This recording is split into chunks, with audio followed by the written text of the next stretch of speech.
अगर आपने अभी तक हमारा चैनल सब्सक्राइब नहीं किया तो अभी सब्सक्राइब करें और बेल आइकॉन को क्लिक करके हमारी लेटेस्ट वीडियोस के बारे में अपडेट जानें। सियासत अफसरों का खेल है जिसमें सियासी नेता फायदा उठाने के लिए दुश्मनों को गले लगा लेते हैं और वफादार से बेवफाई कर बैठते हैं। कई बार सालों की दोस्ती दो पल में सियासी खेल जीतने के लिए टूट जाती है और कई बार सालों से दूर रहने वाले एक साथ नजर आते हैं।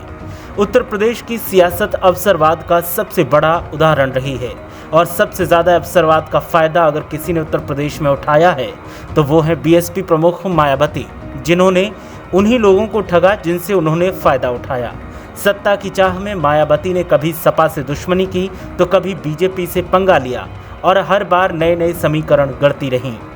2019 में मायावती ने लोकसभा चुनावों में डूबती नैया को बचाने के लिए सपा की पतवार थामी। 10 सीटें जीतने के बाद मायावती ने अखिलेश यादव पर तमाम आरोप मढ़े और गठबंधन से दूर हो गईं।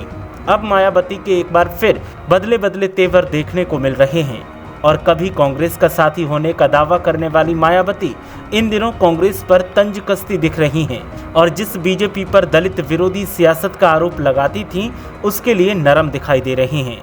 मायावती का ये बदला स्वरूप यूपी की सियासत के लिए चौंकाने वाला है और लोग भी इस रूप को देखने के बाद हैरान हो रहे हैं कि बहन जी अचानक ऐसा हृदय परिवर्तन करेंगी, किसी ने सोचा भी नहीं था।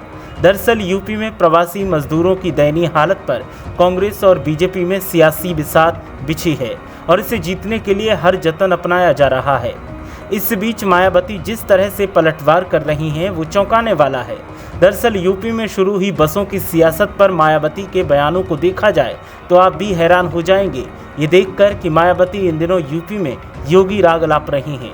खासकर कांग्रेस को नीचा दिखाने की कोशिश में मायावती अपनी धुर विरोधी बीजेपी के साथ दिखाई दे रही हैं। दरअसल प्रियंका गांधी ने योगी सरकार से 1000 बसें चलाने की अनुमति मांगी तो मायावती मामले में बीच में कूद पड़ी और निशाना साधते हुए कहा कि अगर इतनी ही बसें कांग्रेस के पास हैं तो पहले कांग्रेस उन बसों को पंजाब और राजस्थान भेजे जहां से लोग पैदल चलकर आ रहे हैं। हालांकि ये बात भी सही थी।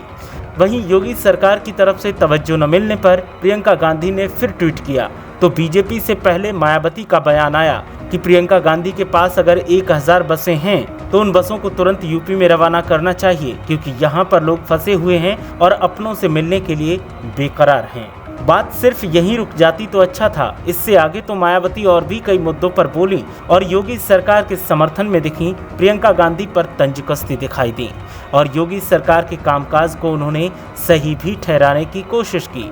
मायावती खुद को सुर्खियों में बनाए रखने के लिए इस मुद्दे में लगातार ट्वीट कर रही हैं और ट्वीट के मामले में अखिलेश यादव को भी मायावती टक्कर दे रही हैं।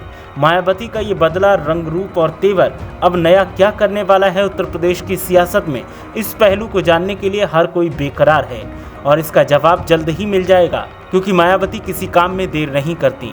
वो चटमंगनी पटव्याह वाली कहावत में भरोसा रखती हैं। फ़ायदा उठाने के लिए पहले दोस्ती और फ़ायदा मिलते ही दोस्ती को तोड़ने का काम मायावती बखूबी जानती हैं। ब्यूरो रिपोर्ट, मीडिया हलचल।